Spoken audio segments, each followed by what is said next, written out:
there, this is Dan Kolansky, author of Tech Mindset, and I'm going to just take you step by step through signing in with Dreamhost and creating your first blog. This tutorial is created with the absolute beginner in mind, so if you have any trouble following along, then please contact me and I will try to help you out. So right here, once you get signed up with Dreamhost, hopefully you'll have picked out a domain name as I talked about in my article and then in my blog post, and then also hopefully you have signed up for a Dreamhost account and you've communicated via email a little bit. And then what's going to happen is we're going to be taken here, panel.dreamhost.com, and this takes you to the administration panel. Now you'll be logged out, so you'll see something much like this, except that you're going to put in your own email address here and the password that you set up here, and you will click login. That was easy. Alright.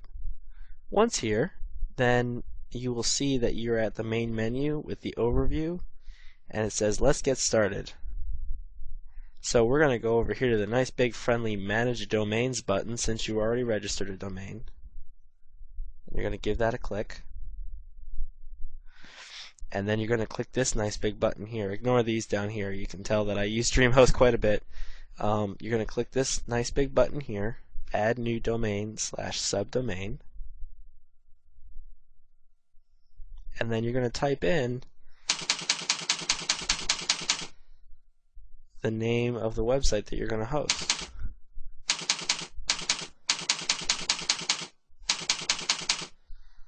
Just like that. Okay? And then you will probably either you won't have a user and you'll have to create a new one, or you'll have a user already set up as part of the hosting account. Chances are you won't have one, so you just go ahead and set this to create new user, and then you'll type in the username that you want, and it's going to take you on the next screen to give you the username. And actually, I'm going to back up and we're going to just cut that out. So actually the domain name that you want to enter here, I apologize, is going to be your blog's domain name here.com, or whatever the name of your blog's domain name is that you just registered with Dreamhost. You can leave this alone. You can click both. If you want to use Google Apps, then you can go ahead and do it like that. And if you want to use Gmail for all your email, then you can leave that checked. If you don't, then you can just uncheck those boxes.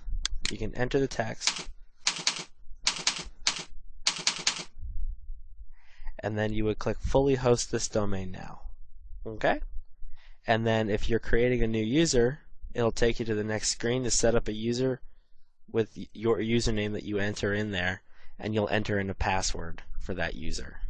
And the rest you can just leave the same on that screen and move on to the next one, and it will say that congratulations, your domain will be set up within 10 minutes. Now let me just take a minute to let you know.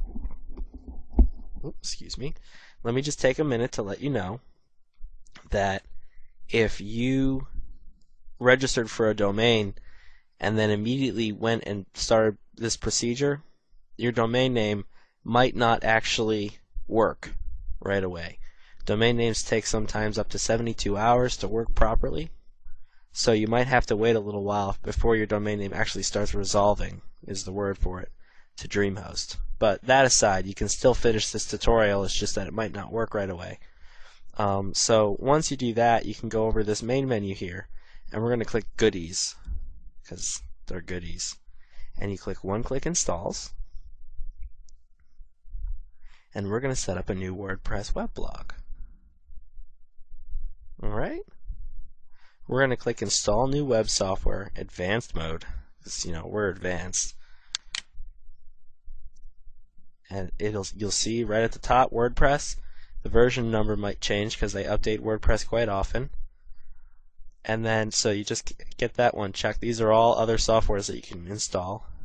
You're going to click Install To, and you're going to pull down, and it should be the domain that you just set up a few minutes ago, remember that it takes 10 minutes for Dreamhost to get it in their system once you set it up in that process we did just a few minutes ago. But you'll pull down, you'll grab your domain name. Yeah, I got a lot of domains. It's crazy. Anyway, then you'll click select a database to use. You probably won't have any, so you're going to create a new one, and you can just type in a random name, maybe the name of your blog, or like WordPress or something, self-explanatory. And then when it says use existing host name, we're going to create a new one, and you can just make it MySQL dot and then your website domain name. Alright, and then first user, you're going to need to create a user, and you can just type in a username and password.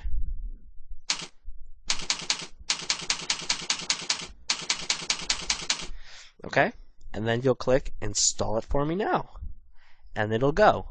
And I'm not going to give it a click because I don't need another WordPress blog. As you can see, I have plenty of domain names. But once it clicks, then it's going to take about 10 minutes, 5 to 10 minutes, and they will email you when they're done installing it. And then you will have WordPress installed on your website. And what you'll do is you'll go to your website's domain name, and it'll run you through the setup wizard, which consists of one step, which is essentially, if I remember correctly, pick a username and password, and then you're done. And you should end up with the username admin, and actually I think they assign you a password, so make sure that you save the password. I think you type in an email address and the name of your blog, and it'll take you to your blog. And that's all you need to know for today. So alright, I hope this tutorial was helpful to you. You can follow through, back up, feel free to rewind and run through it again, and we can show you a little bit more about and in future blog articles I'll show you a little bit more about how to configure and use WordPress. So alright, I will talk to you soon. Bye.